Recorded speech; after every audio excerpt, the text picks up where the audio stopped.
Hi everyone, welcome to the Lean In Pakistan US election special webinar talk.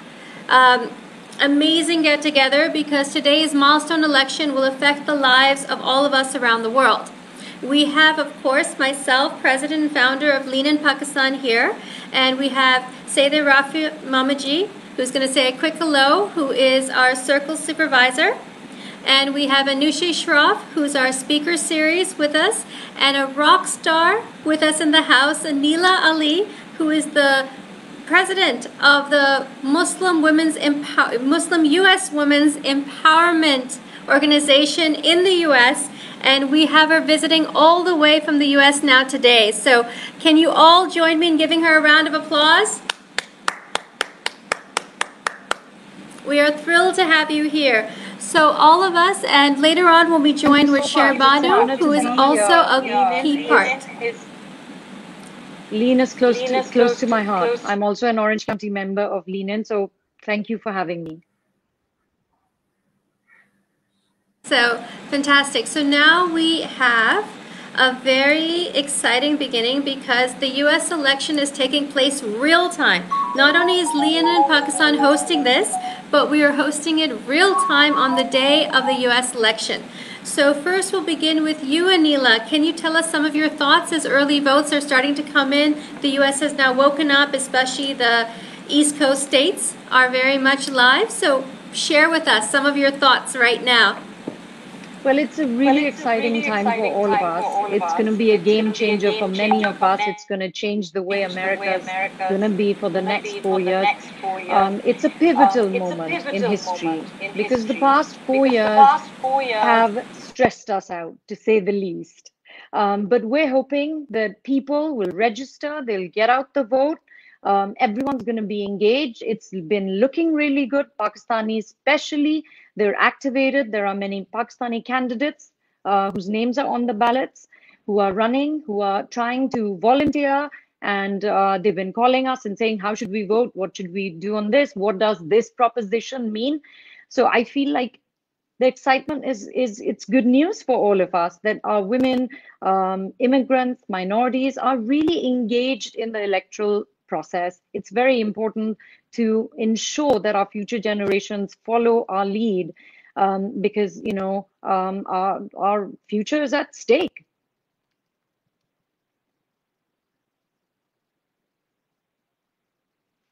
So why would you say, Anila, that our future is at stake?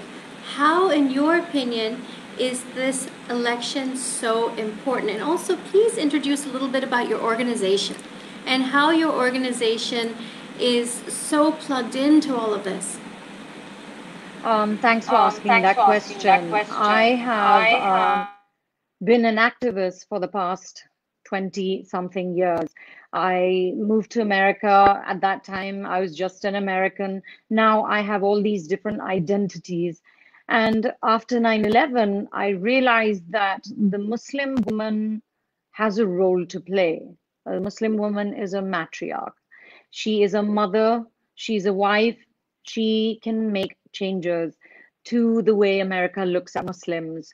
And the truth is that the best country in the world is America to live in for a Muslim. Even though you hear different things, but I can tell you for sure that I can take out my prayers, my janamas, and I can sit anywhere in the United States and nobody's going to stop me. America is great for Muslims, and I realized that we were not engaged, and this I'm talking about after 9/11. So a bunch of us got together and said, you know what, we're going to have to do what we need to do, which is get engaged in politics. And let's get engaged in public service. Let's meet with our law enforcement. Let's help them do good in the world and spread good narratives about Muslims. So we founded this American Muslim Multi-Faith Women's Empowerment Council. I know it's a mouthful, but we call it AMWEC.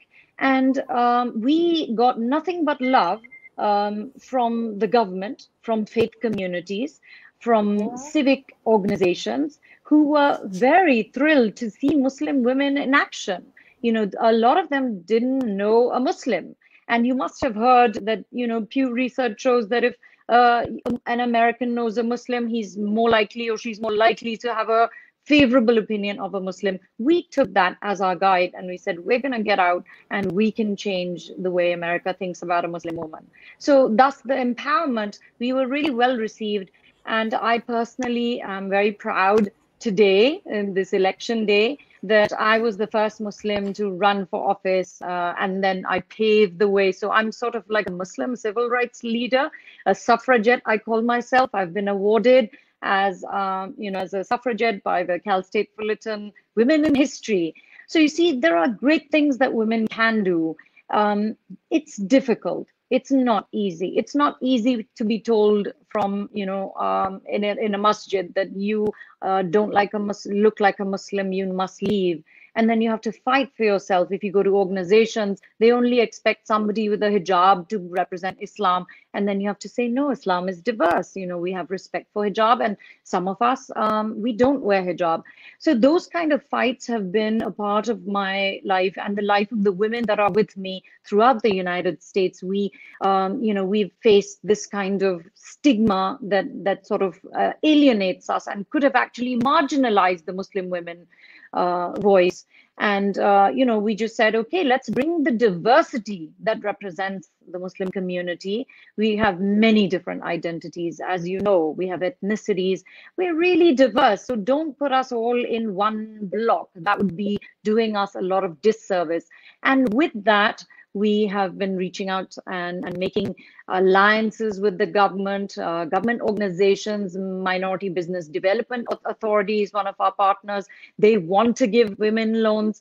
So keeping it focused on how women can change the narrative, can change the soft image of Muslims in America, of Islam in general, and bring everybody into a nice humane circle of friends is what we like to do, is what these amazing women that work with me do day and night. And even today, as you see, the elections are in full force. Women are messaging and saying, how should we vote? What is this proposition? What does it mean? And, I don't know if you feel the same way, but I think we all need role models. We need somebody we can trust. We need somebody we can look up to. And I think women can be, my organization and the women that have worked so hard to make a place in American society, they are definitely role models for our future generations. Definitely a big inspiration for so many, Anila. And we've just had Sherbanu join us. Sherbanu, of course, is one of our circle leaders here in Lead in Pakistan. And Anila, knowing that you are not only part of an interfaith, in fact, founded an interfaith Muslims group, and echo the diversity within our own faith, it's a phenomenal thing you've done, and we're really excited to have you with us in the house. And what you said, that this is changing the way Muslim women think. So we have a few questions for Rafia next, and then we're going to go back and forth between everyone because this is a very important day. And Rafia is going to talk about, please, a little bit about what this race matters to you and the typical Pakistani girl, especially a girl just here in Karachi, how is it relevant for you? Yeah. Hi, Anila. Yeah. Hi, Anila. It's just if I talk about normal Pakistani woman who is housewife, a college girl or a school going girl, they don't know. They are not interested in this. Like U.S. Election is not even bother them because they don't know who is coming and who is going. Because this is like they know, okay, President Trump, because it's become very big hype here because of his different type of characters. So that people know, but so many normal women, it's even don't know because she is only think about if even you are talking about like a small business women who are doing from house, they just worried about their economy. They mostly like worried about their own, like our country and our economy. They are not bother about US, what's happening there and how election is going there, who is coming and who is in opposition and who is in government. They are not even interested in these things. But yes, the people who knows that this is matters in our economy as well, because if US, the president is like is good relation with in Pakistani government, then it's affect on our economy as well. It's affect on our and so many things. If you see, if our relation is good with upcoming government, because it's depend only if government is helping and it's interested in Pakistan and it's in favor of Pakistan, then it's good for our future as well. It's we all like right now hoping that it's come with like good things and positive things in this future for future, because last, if you see in the past, it's not the way we want. It's totally changed. It's not the way. It's totally against Pakistani economy. So this is my opinion.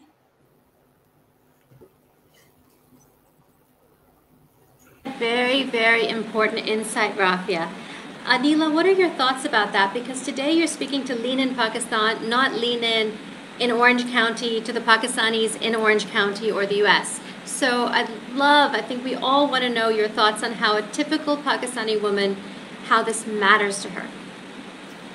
It's a global world. You know, what happens in Pakistan affects us in the United States, the Pakistani diaspora. When a woman is raped in Pakistan, when a child is, converted, when a child is forced to marry and she's underage, it affects us. I have had so many vigils. I've done so much advocacy because Pakistanis reached out in the United States to me and said, Anila, your organization has to say something. You have to do something. So you see, when you talk about human rights, America has been a bastion of human rights, dignity for all. And unfortunately, in the past 4 years, we have lost that leadership role because of the policies of the present government. And we hope that will change, because America is a beacon of hope. It's a free, inclusive, a beautiful nation built on the values that we hold so dear to us: justice, equality, civil rights, liberty, freedoms. We really hold those very, very close. And so for us not to be able to do that, to just not say anything, and if you look at the what you've been hearing is American isolationism for the past 4 or 5 years, that it doesn't matter where there are conflicts in the world, we are just not going to intervene. Our foreign policy has been non-interventional, but that has to change, because America is a leader. It is a great nation, and we can make a difference. We can bring people to the table. We can change conversations through negotiations. We have the power to do that. We've done that before. We've done it under President Clinton. He's the one who intervened and saved thousands and thousands of Muslims from dying in Europe when Europe was quiet. We can do great things. And I think that it's very important to understand that America has to regain its standing in the world as a leader. We are a great nation. And so I would respectfully disagree that, kids in Pakistan, yes, they may not know who's running against who. They may not know what is the Republican Party and the Democratic Party, but I think they are connected. My own daughter, when, there was a child rape case, she messaged me, and, she's a new generation American. She said, Mom, aren't you going to say something? This is what happened. A lot of young people who are also of Afghan descent messaged me about a girl who was raped a while ago, and we had to hold a vigil because that was the right thing to do. Yes, it was not in America that happened, but we have the power, we have the platform, we have the voice, we can change things, we can influence things so that we can have better laws throughout the world to protect women. So that's where I would say, I disagree respectfully. I think we have a role to play. Even on the streets, we can play a role and protect women around the world. Speak up for them as powerful leaders of the American society.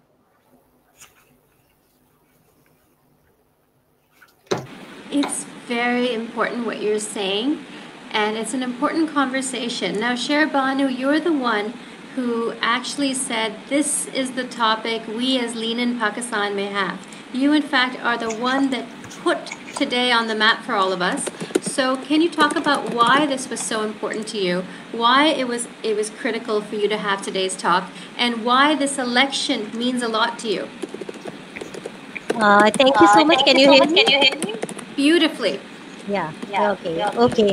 Thank you so much, Tara, for all the nice words, and thank you for taking us on board, and thank you for inviting Anila. Because why this is important, I think this is more than important for Pakistanis, because Pakistan and US relations are always on a roller coaster drive. Sometimes we are very good allies, and sometimes we are like working against each other. Sometimes we are branded as terrorists, and Anila will definitely when the when conversation goes on, then she will tell us that how she was racially profiled at the airports and how she changed the law. But Anila, my question is that whether Democrats come in the election or the Republicans come in the election, since my childhood, I have been seeing this thing that policies remain the same. I mean, they can be arch rival to each other, but policies of America remain intact, whoever comes. So, in the past, we have seen very negative policies, thrown by Donald Trump, saab, and we were not happy, and especially in terms of Muslims. He was not very friendly when he put a ban on Muslims' entry to America. So, I'm not very hopeful that if Joe Biden comes, then policy will change, or if Trump comes again, so life will be better for us. So that is why I wanted to know. So what difference it will make if the leadership changes, or if someone else comes here? Anila, the million-dollar question. I know, and that's a really important question, Sherbano.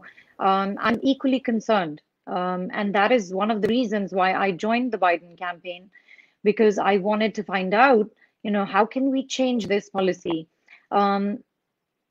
I would say that we need to have hope. Okay, we're all voting for hope. America is not the way it was in 2008. In 2008, people didn't know about Kashmir. They didn't know about the actual issues in Palestine. They didn't know about Kosovo. They didn't know about China. They didn't know what was happening in the world. Today, an American is well aware, especially the younger generation, Pakistanis that are growing up. They understand what is happening around the world. They know Islamophobia in India is already affecting us. They are speaking up. Times have changed. The demographics have changed. If you look at just look at the map of the United States, all the red states are turning light red. They're shifting. Why? Because the young people, they don't like the politics of division. They have grown up looking at each other and been colorblind. They sit next to each other. They don't look at the color. They don't look at the religion. They don't look at the race. And so when they start hearing this kind of divisive rhetoric around the world that, Muslims are terrorists or anything you hear like that, it affects them. And I work a lot with the young people. I help them get internships in government. And, more and more are coming out and saying, we don't like this. We want to solve problems. We don't want to be on the sidelines. We want to be a part and parcel of the dialogue and discussions that are taking place. And we as well, Muslims, Pakistanis, we're investing in our children by educating them and making sure that when they go out and they join public service, say they join the State Department, it's going to be different. They will be well aware. Look, the truth is that I have met so many in the past 15 years. I can't tell you how many government officials I've met. They didn't know anything about the India-Pakistan conflict. In fact, they put us all together. They didn't know there was a conflict. And I had to talk about it and say, well, this is it. And we're good neighbors. We share a lot in common, but we need to come together. And America can do that for us. When we go out and we talk about it and we meet the people who don't know, the policy makers, the decision makers, and we also lobby for Pakistan, things change. There are people who lobby for India. Every country has lobbyists. We tend to do it more on a Pakistani, personal basis. As a Pakistani American, we tend to lobby for change, for better policy, and we do succeed. But I can tell you that this time it's going to be different with Vice President Joe Biden. Now, Vice President Joe Biden, and this is something that you'll be happy to hear, when President Obama, yes, I know that the policies are never perfect, but he did invite me as a Muslim woman, a teacher, a Pakistani, to the White House during his era and asked me to speak on the very, very difficult subject of counterterrorism. And, I was honored and I spoke as a teacher, I spoke as a Muslim, as a mother, as a Pakistani, and I sat in a room to change policy and to look at the Patriot Act, to see what is good for Americans, to see what is good for Muslims, and to change that, the way Muslims are profiled, the way literature, that training is given to law enforcement about Muslims, make it more sensitive, make it more diverse, make it more inclusive. So I myself have, during President Obama's time, I traveled with law enforcement talking about how to treat a Muslim family if there's an emergency and the police needs to come. I would say, okay, this is all right, but you can't do this. That's called sensitivity training. President Obama had also started a diversity and inclusion program to ensure that Muslims get jobs in government and others. I'm focusing on the Muslims here so that, because we're talking about Pakistanis and Islam and Muslims, but this was open to all women from everywhere. Diversity, inclusion, getting more women to join the FBI, to join the police force so that they can change from within. But, change happens. It takes time. It takes effort. It doesn't happen overnight. Today's America is not the way it was 12 years ago. Today's America is much more informed, much more global, much more aware about issues that pertain to Pakistan. Vice President Joe Biden himself, he served on the Senate Foreign Relations Committee, and he is well aware of the issues. The moment he was, endorsed by the Democratic Party, he's the one who spoke about Kashmir and said, we're going to resolve Kashmir. Kamala Harris, although there's a lot of propaganda going on against her on both sides, Muslim and the Pakistani and the Indian sides, there is concern that she's going to have a bias. I don't think so. First of all, she has not really been active in foreign policy. She has been amazing as an attorney. And, she's going to take that experience and put it over there. But she did not hesitate to call Modi when he, Islamophobia was on the rise in India. And she said, Mr. Modi, we're watching you. And she was lambasted by the Hindu right. Yes, there is a growing Hindu right in America. They have formed a pact. It's called the Americans for Hindu. It is a Hindutva pact. And they got after her. And another Indian elected, he's also a young Democrat. This is the face of the new Democratic Party. You're going to see a change. If you look up Representative Ro Khanna, he was also targeted by the Hindu right that is growing, that is pro-Modi. And what you hear is all divisiveness. Indians and Pakistanis can work together really well. My son is best friends with his best friend is an Indian and he's a Hindu, and religion and ethnicity doesn't divide us. So we should not allow that to happen. I think I have faith that both of them will be good leaders for Pakistan and India, will understand what the issue is because they've been there and they've done it. This time around, it's going to be, there are lots of expectations, so they're going to have to live up to it. So that's wonderful how you speak about a new face. Now, there's so many things we hear because being far away, and none of us other than you are American, and none of us, including you, are currently on American soil when we're having this conversation. So we're all quite far away, and there's many things people say in the news. One, that this is one of the first times that there hasn't been a war, that during the Trump 4 years there actually wasn't a Middle Eastern war or anything like that. On the other hand, you had the chance, I believe, when you went and spoke in the in Obama's tenure at the White House, did you have a chance to meet Joe Biden? Have you ever met Kamala Harris? She's, of course, from San Francisco, I believe, in your Orange County, which is still California, though the other side, southern. Have you had a chance to meet with any of these people and talk to them face to face and get a sense of what the true policies are? Because it is a very different face, the two parties right now. You asked a very important question, Tara. You know, Kamala Harris, I know her personally. When she ran for Senate 4 years ago for California, I was on her team. In fact, at that time, I was a Hillary delegate and I was representing the 45th district. So my vote was really important. And then there were another two friends of mine, interfaith friends. One was a Christian, one was Jewish. And together we decided that we are going to give our vote to Kamala Harris. We talked to her, we worked for her, we went against the incumbent, who was also a friend of Pakistan, Muslims. But we decided that it was time to change, and that we would come together with Kamala and form a task force on hate, on Islamophobia, anti-Semitism. And so we called ourselves the Abrahamic Sisters, and we met with Kamala, and she was very enthusiastic. My entire conversations with her have been cordial. She has been nothing but inclusive. Of course, she knows I'm Pakistani, I'm Muslim, and that has never stopped her from reaching out.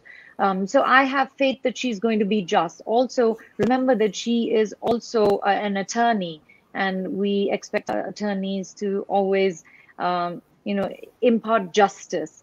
So I have faith in her. I've known her personally. When it comes to Vice President Joe Biden, he's a friend of Pakistan. He has many friends in Pakistan politics, I can tell you that. I won't name them, but he has a lot of, he's been to Pakistan. He knows a lot of Pakistanis. And now this election cycle, a lot of Muslims have joined his campaign, and there are lots of Hindus that are working for the campaign as well. And we are talking about how we can resolve issues instead of flaming them or stoking them or creating this politics of fear that, oh my gosh, what's Kamala going to do? She's not going to do anything. She's going to be a great vice president. She's going to be the first brown woman to ever become the vice presidential. Even the candidate is a big deal for all of us women. You know, tomorrow my daughter, she wants to reach the same heights. She can do that. And that's what we want Americans to think about, for Muslims to think about. Think positively and get there. Wonderful. We also have Mariam Razi, who's joined us as well, and she's Canadian and active quite a bit in the politics in Canada. So, Mariam, would you introduce yourself and also share some of your thoughts about what impact this would have on Canadians, the impact of the final election result, as well as the fact that there's a lot of Pakistani Canadians, such as yourself, and maybe you can shed light on that as well.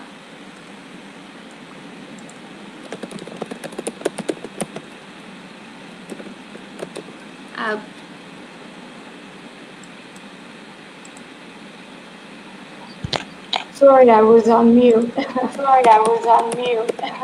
How is everyone doing? It's really an honor to be part of this this community of great, intelligent women having a wonderful conversation. First of all, are you guys able to hear me okay? Is everyone good? Yeah.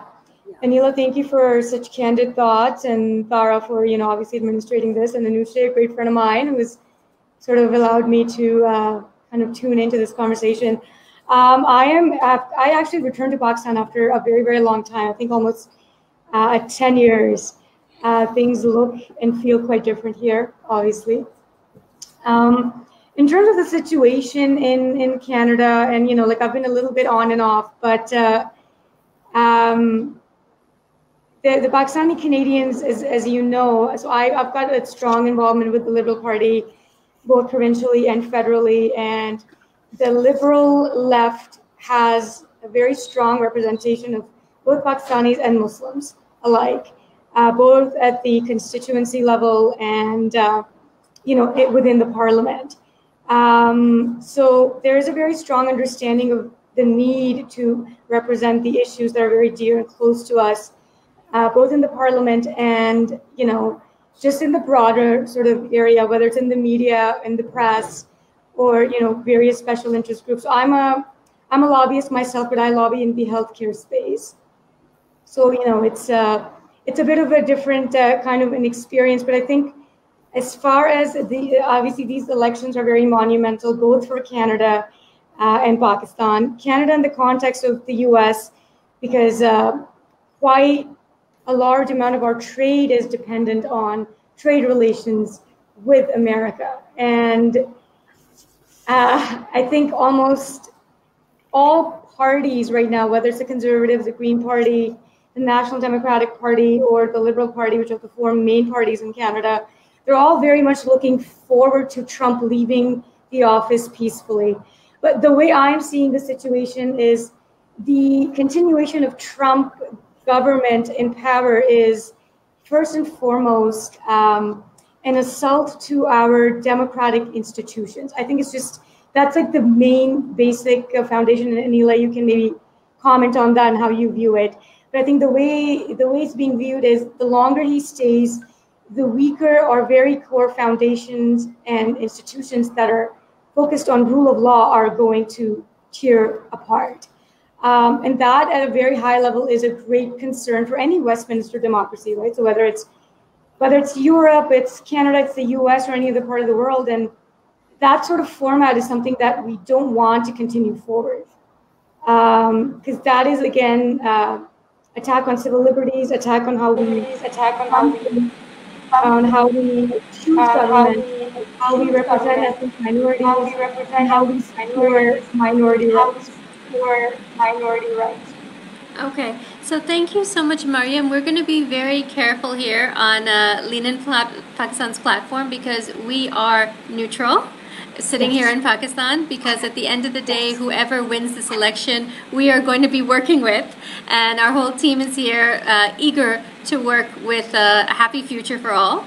But we also wanted to ask Anila, thank you for your contribution, but we're just going to reiterate to all viewers that Lean In Pakistan is politically neutral in this election and will work and support and have a relationship with all parties for the greater good, of course, of the relations between the US and Pakistan. For Anila, we have another question for you as well, which is on, generally you've had the pleasure to meet Kamala Harris. You've in fact been with her for many years. You said that Joe Biden has a lot of friends in Pakistan. I'm very curious why that is not to be talked about here, because when people are deciding who to vote for, when people are deciding who will be a friend to Pakistan or what relationships are, those are the conversations that need to be had. Because, for example, whatever one may say about Trump, he's a showman. So sometimes one doesn't always even know what the thoughts are, because Trump himself may be having, having a strategic decision in some of the things he says. Let's just say that as diplomatically as we can. And because Trump, of course, was a Democrat before he later ran for the Republican Party. So in terms of fears of how the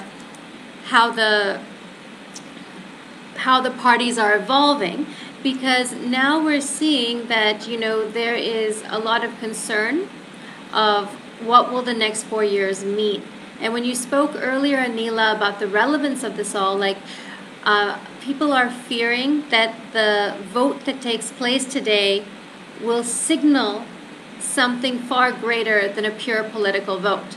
Because at the rallies, you have 90 million or so votes cast in advance. Many people say that's the millennial vote, the youth vote, the iGen vote. Many of that say that's a Democratic vote. The numbers and polls are showing so. And they're protecting themselves from COVID. They're voting online or they're voting via mail. Then you have Trump having rallies, 14 in 3 days, including 5 yesterday, some with 45,000 people coming out. And they're not just shouting 4 more years, they're shouting, "We love you." And there's even things taking place in those rallies which are quite fascinating, because there's things where people are saying that the Republicans will vote today on election day. The Democrats primarily voted in advance, and many Republicans are saying we will walk over broken glass to cast our vote today. So it's more than just one leader over another leader, one party over another party. There's a whole shift in movement and almost a division in the country. And I'm very curious what you think about that, Anila. Look, no matter who comes, they will have to heal. And America's hurting. You know, the Black Lives Matter movement, the Muslims, the Latinos, everyone's looking for unity. Unfortunately, we do have issues on the far left and far right. And people have been calling, there is a lot of anxiety that these groups, I know that a friend of mine just called me and said they are getting ready to protest if you know, Trump loses. And so you have these parties playing into politics and using this polarization to further divide us like a wedge. And that's dangerous. That's dangerous for our democracy. That is dangerous for all our institutions. You know, it's dangerous for our safety. So if I look at it, you know, if I'm going to vote for America, I'm going to be responsible. I'm going to think about who's going to be the best candidate, who's going to get us out of the dark years. You know, we want to go back to being friends with our neighbors, having trade relations and respecting each other. You know, there are kids that are dying in the jails, the prisons by the border.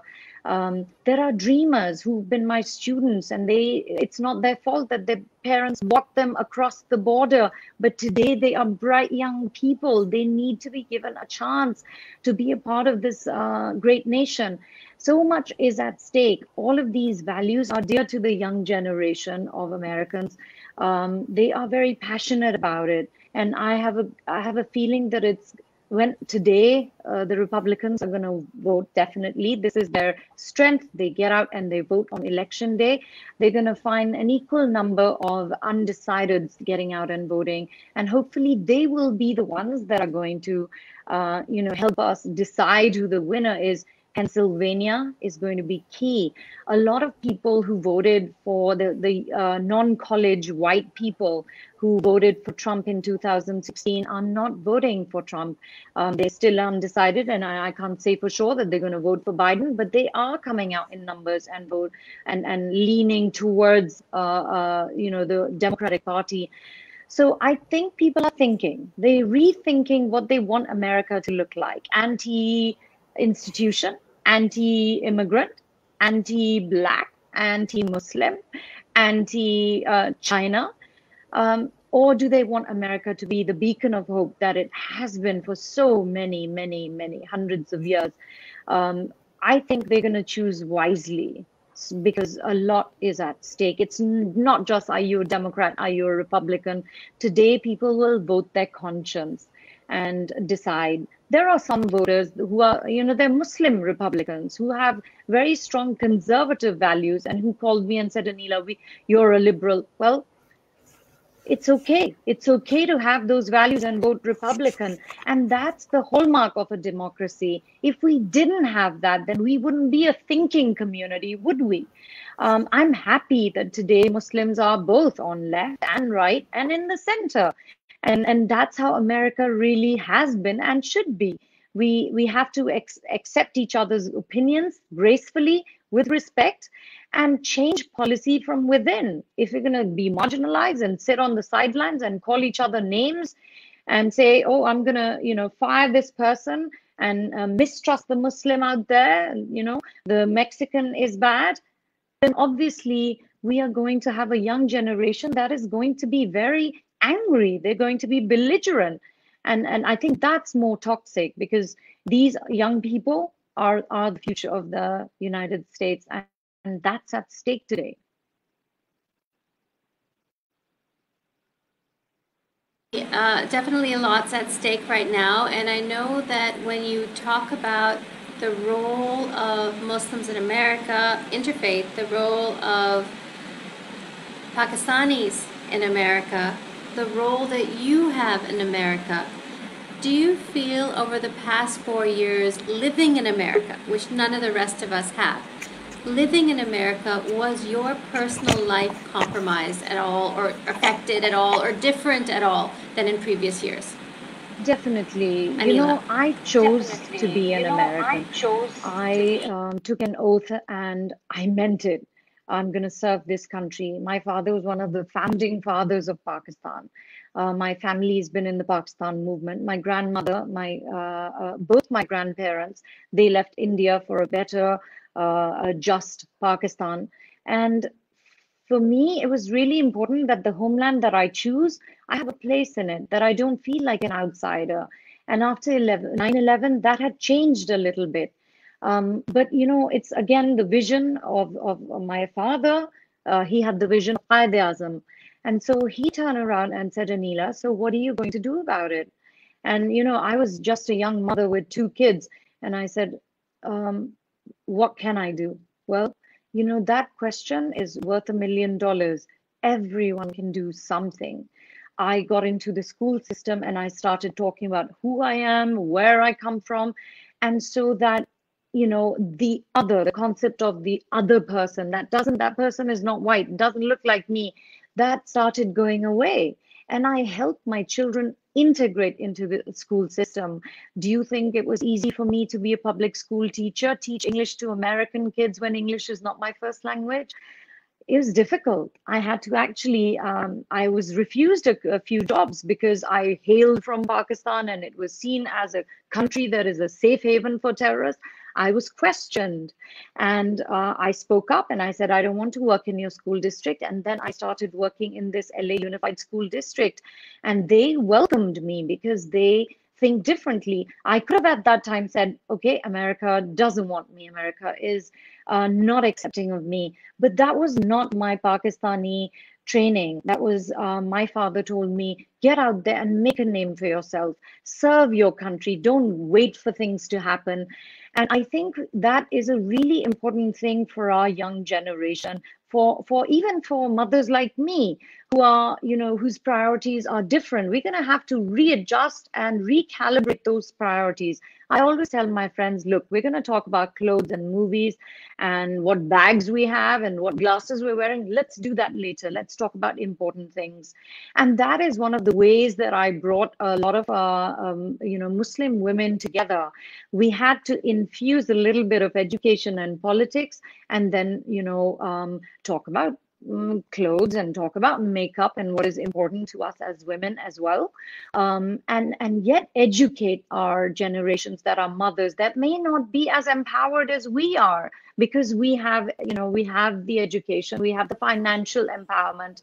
A lot of women that we work with, my organization works with, they are not financially empowered, so they cannot leave abusive relationships, and we help them find support through the US government, through civic leaders, through faith communities. We work really closely with the Christian and the Jewish community. A lot of times our women who are victims of domestic violence, they don't want to go to, Indian Pakistani shelter because they think the word will get out and it's going to shame and ostracize them. Well, we have human options throughout the United States. There are organizations, there are churches that we work with. And, that's where women, a lot of Muslim women go out there and they feel safe. And then they are transitioned into jobs, into the community. This is happening a lot with the young women who are getting married and then finding out, well, my husband doesn't let me do this. My husband beat me, or he said, no, you can't work. You'll be surprised that the younger generation, there is a divorce rate. And they're getting married and finding that their husbands are patriarchal and they're not letting them do things that they want to, that they should be allowed to. But, then they don't know where to go because they may not have the education or the skills required. Well, that's when organizations like mine come handy for the Muslim women, because we have relationships with community and leaders and people who can help us economically get empowered financially, which is supremely important to a woman. I think, whether she's in Pakistan or whether she's in the United States, if a woman is financially empowered, You will see her stop her husband from beating her up. You will see her walking out of an abusive relationship, and you will see her raise the next generation of Muslim women and men that actually give respect where it's due to their mothers and then their wives and their sisters and everybody else who may not look like them. So, Anila, you're talking about something way more than a single vote taking place today. And you're clearly, in the words of Lean In, unapologetically ambitious yourself, both for yourself and your vision for the world and your vision for women. Can you talk a little bit about your own upbringing? As you said, English is not your first language. Did you grow up in Pakistan? When did you come to the States? And then I know some of our members have some questions about your upbringing. So first of all, Anila, tell us a little bit about your own upbringing and background, personally. Well, as you know, I was born in a family where my grandmother was the matriarch. My father actually used to listen to her, and he grew up to be a leader, but he always gave respect to my grandmother. She founded many colleges and universities and colonies in Pakistan for destitute women after partition, 1947.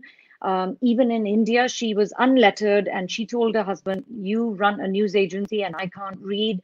She picked up, Urdu books and she learned how to read and write Urdu. So I have grown up around women that have taught themselves how to be leaders, that have taught themselves how to read. And that is the role modeling that I received. My mother was quiet and gentle, but she was powerful. She followed my father in his diplomatic endeavors.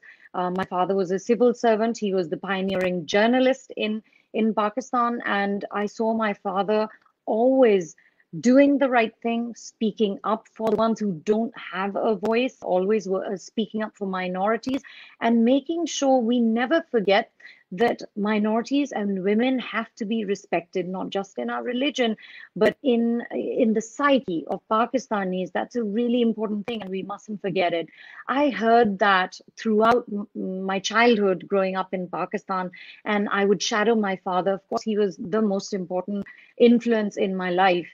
And, I was 10 and I would be walking into churches with him where he would be speaking about Jesus Christ on his birthday. So I grew up to know that these are Abrahamic faiths. They are to be respected. They are part of Islam, and that we must work with them and not go against them, because they can be our support. We can lean in and be with them as we find ourselves in different countries.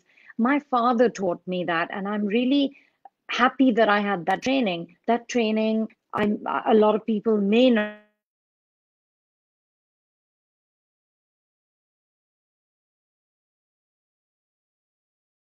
is through the faith communities. In England also, we growing up, there was a lot of racism. If you recall 1978, I was always called a Paki. I was beaten up by a black girl and a white girl. And I said I was beaten up because I was really smart and I would answer all the questions and raise my hand, with all my family values, educate, educate, educate. So I would just be really enthusiastic. I have seen discrimination. I have felt it. I have fought it. But I have always had the feeling that if there are 10 people who hate, there are 100 people who will stand up for you, who will love.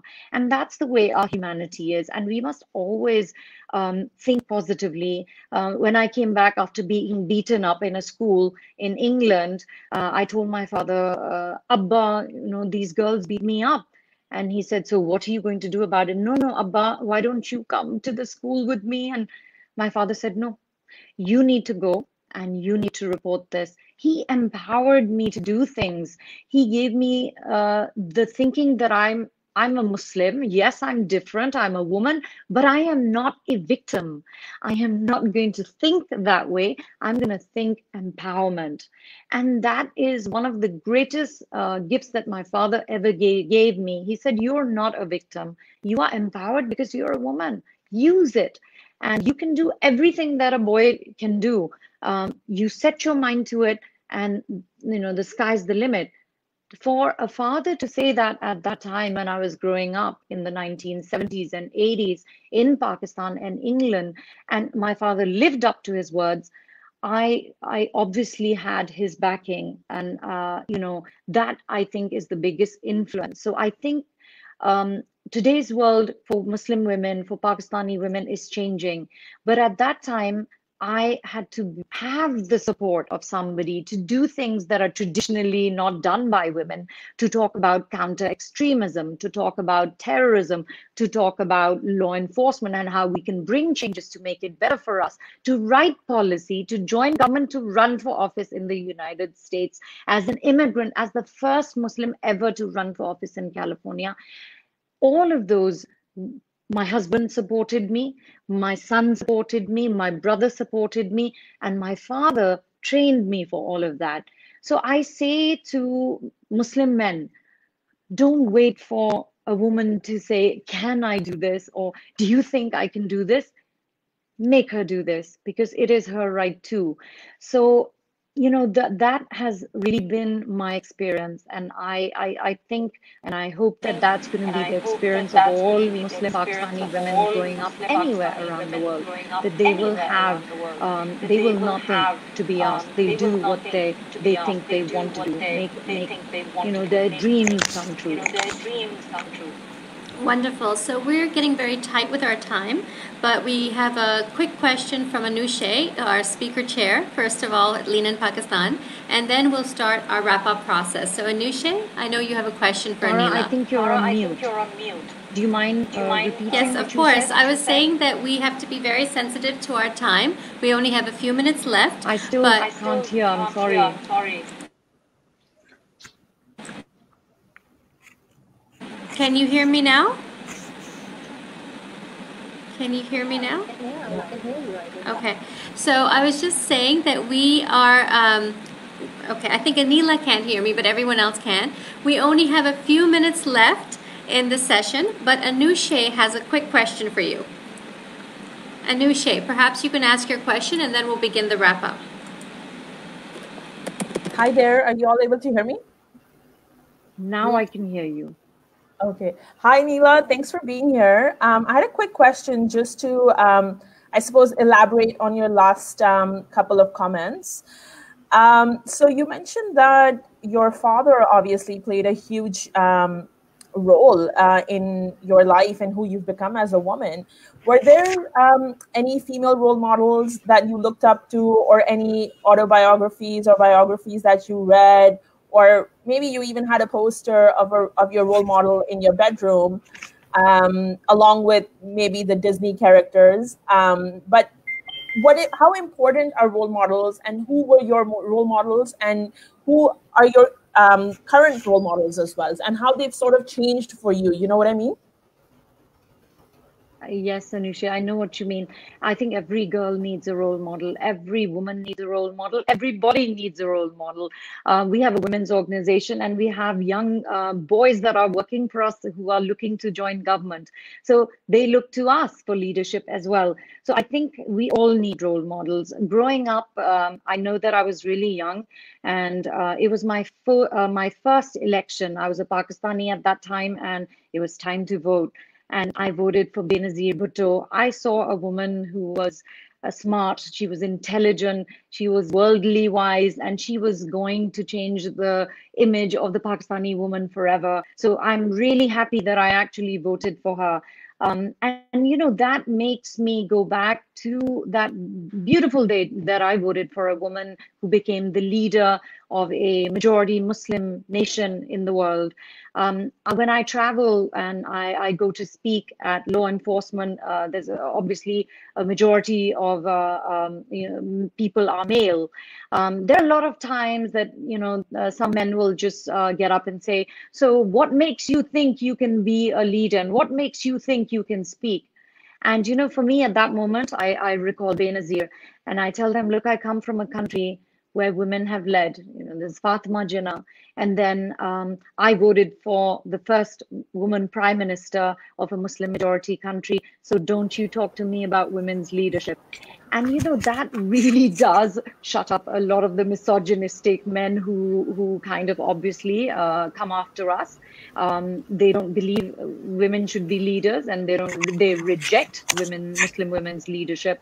And it gives me a very good role model to, a talking point. It gives me a platform to say, that was my role model. But truly, we all have to have role models in our lives. I tell my students, as I speak to young people that join us for internships, I always say, look, find a role model. Everyone should have a role model, and put that role model's name on a post-it and stick it and say you want to be like that role model. And people who have role models, and they have positive, and it's important to have positive role models, because you can have a lot of negative role models as well.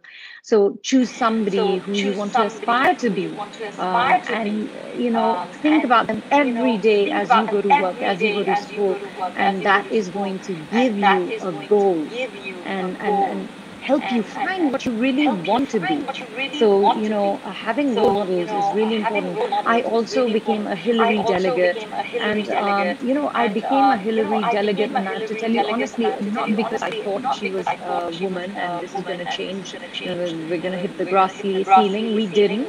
I found her to be the better candidate. I thought she was smart, and she had traveled the entire world. She had a lot of foreign policy experience, and that's what I was looking for. I think that as women, sometimes we just blindly say, okay, I'm going to take the side of a woman because she's a woman. I don't do that. Neither do I encourage people to do that. I think it's important to have women in politics, bring them into the House and the Senate. But I think it's also important to choose the leadership, the kind of leadership that you want to be represented by. If a woman is Muslim and she is divisive, and she is, she's come in with a hateful or divisive rhetoric, it doesn't matter if she's a Democrat or a Republican or a Pakistani or a Muslim, I'm not going to support her. So as my non-profit platform, we support leadership that unites, that brings people together. So, thank you so much, Anila. We're right at the end of our conversation right now. So we have 3 minutes left, so we have to do a quick wrap up. So first, on behalf of Lean in Pakistan, we want to thank you for being here on such an important day.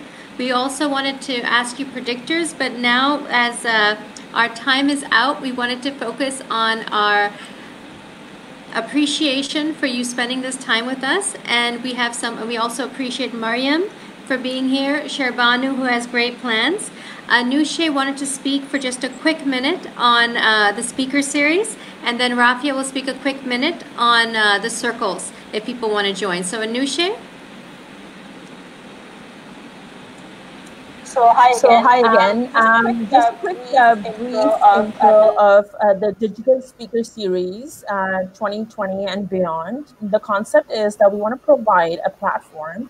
It's a global platform. It's a online platform, as you can tell from the name, to invite unapologetically ambitious women and some well-meaning men, whether these are C-suite executives, directors, or even politicians and members of the parliament, to come on board and have conversations that are authentic, that are witty, and that are also meaningful.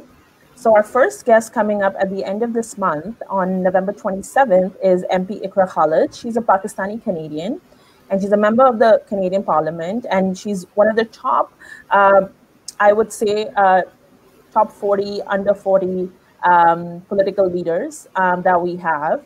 And I'm very excited to have her on board, and we're going to have some fun chats with Ikra. And so on and so forth. We have a roster of about 12 speakers, one episode per month.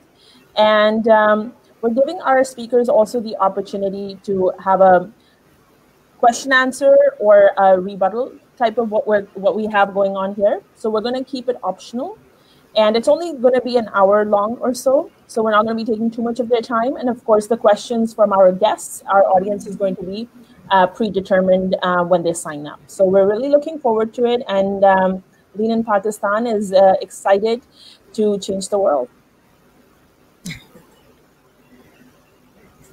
Thank you so much, Anushe. Now we have just a minute left. So, Rafia, 30 seconds for you to wrap up on circles, and then I'll thank everyone for being on the call.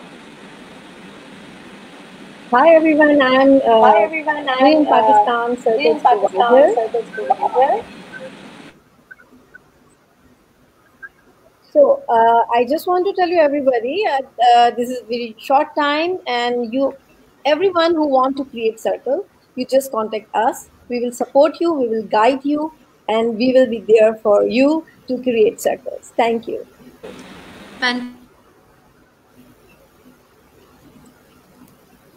Person and join Lean in Pakistan. For Anila, please let us have events with Orange County Lean In chapter in our network. Would love to partner and do other things as well. But first and foremost, we have to thank Sherbanu for this wonderful idea to have this session, and you for being our special keynote. Of course, everyone else, thank you so much for being a part of it. And Anila, we wish you all the best and look forward to more and more great and amazing things coming from you, a true leader and inspiration for all. Bye, everyone. Have a great day. Thank you, Tara, for having me. Thank you so much. Thank you, Tara. Thank you, Anila. And thank you, everyone. Thank you, everyone. Thank you, Lean. And thank you, Sherbanu. It's all for you. Thank you, Anila. Thank you.